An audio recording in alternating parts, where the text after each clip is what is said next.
Nothing I say is financial advice, but remember the World Computer Day event, which is supposedly going to be happening in less than 2 weeks from right now in Switzerland?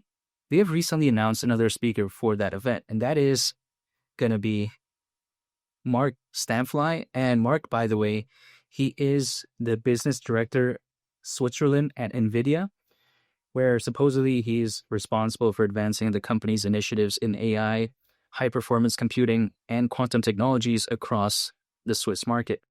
And I've actually been to Switzerland twice, but besides that point, he has a master's degree in computer science from the University of Zurich. I've actually been to Zurich, but also he brings more than 25 years of experience in the tech sector, having held senior leadership roles at global firms. And this post does say this, including places like IBM, Oracle, and even PricewaterhouseCoopers, or should I say PwC.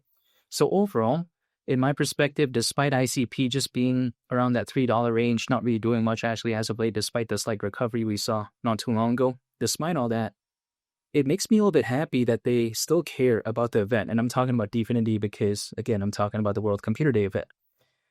As time is going on, they're announcing more and more speakers, right? And I think if anything, that kind of showcases to me that the event is being taken seriously. And also on top of that, I think these speakers treat the event seriously because a lot of these people, they have like occupation, right? Or should I say they have an occupation, they have things to do, they have a career, they just have things to do. So spending the time to talk at an event or even just be there, it takes a lot of energy, right? It takes a lot of time sometimes. So would they do that for an event that is kind of not that good? I don't think so, considering how these people, again, they're holding pretty high positions in companies sometimes, professors, they have things to do, basically. So when they do something like that to the event, or should I say speak on this event, I find it pretty interesting. Now, overall, though, when I take a look at it, people like to tell me, well, how is this going to be anything sort of beneficial for the internet computer? Well, in my perspective, what has been kind of a big narrative that Definity has been somewhat pushing, in my perspective, as of late when it comes to the internet computer, I would say arguably it's AI. And we take a look at it, a lot of their speakers that they're announcing, they do have an aspect of experience in AI or kind of like, that expertise, right? And we see, again, Mark, we see what he's done when it comes to AI at NVIDIA. So overall, I find this pretty interesting, at least in my perspective. Now, in the grand scheme of things, though, people like to tell me, well, ICP hasn't really done much, despite the slight recovery. Now, when it comes to that, yes, I'm aware of that, but really, I don't think I've seen an altcoin season. Also on top of that, I just think things have been kind of low for quite a while. Remember when like a couple of months ago, ICP reached a new all-time low where it was like slightly below $2 actually? I think at some point, things could only go so low, I guess, in some cases, because there's going to be a point where sometimes you just don't want to exit. Sometimes you just don't want to sell anymore. Sometimes there's that point. That exact point I'll never be able to figure out. But at least at the same time, if I just kind of have this mindset where, let's say I assume the all-time low is the floor, and I assume that the ceiling maybe is whatever, right? Let's just say in a make-believe scenario, hypothetically, it's like $100, which I'm still thinking about. But besides that, ICP is just not that far off from the floor. So if my dollar cost average, goes back to its all-time low in a make-believe scenario, okay. I mean, I guess I wouldn't be happy, but at the same time, it's still kind of close to that. But the ceiling seems kind of far. If I were to just make a make-believe scenario, right? It's kind of like me climbing a staircase that's like 1,000 steps. If I'm just in like the second, third, or fourth step, I'm like, okay, worst case scenario, I get tired, I go back down. It's kind of right there. But the ceiling just kind of outweighs that sort of hypothetical downwards movement that I could have done, right? So, okay, sure, there's room to do this, but the room for this seems a little bit kind of far. You know what I mean? It seems a little bit extensive. So this is the way I take a look at it sometimes, especially when it comes to ICP currently. This is just my perspective.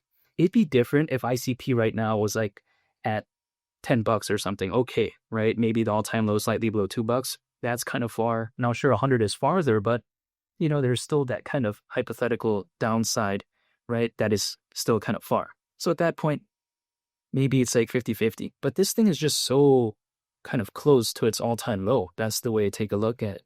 But I'm not telling anyone to do anything. This is just my perception.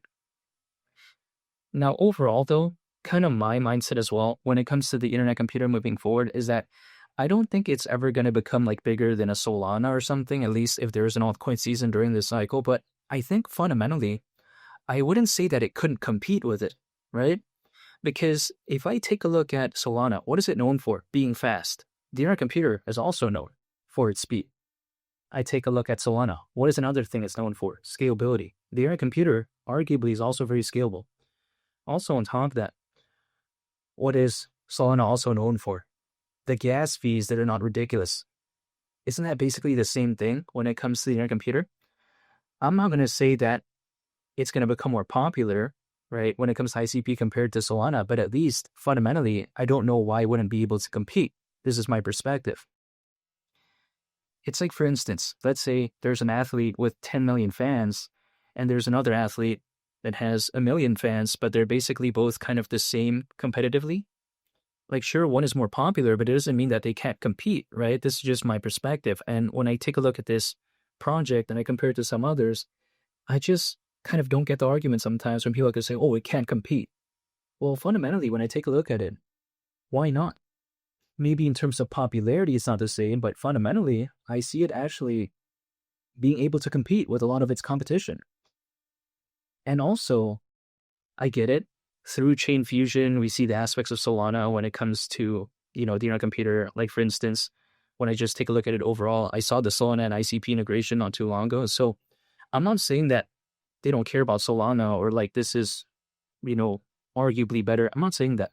All I'm saying is that when people like to say, for instance, I'm not just going to use Solana, right? When they like to say, oh, Ethereum, BNB chain, V chain and all this, when they say the internet computer can't really compete with that, my question is, why not?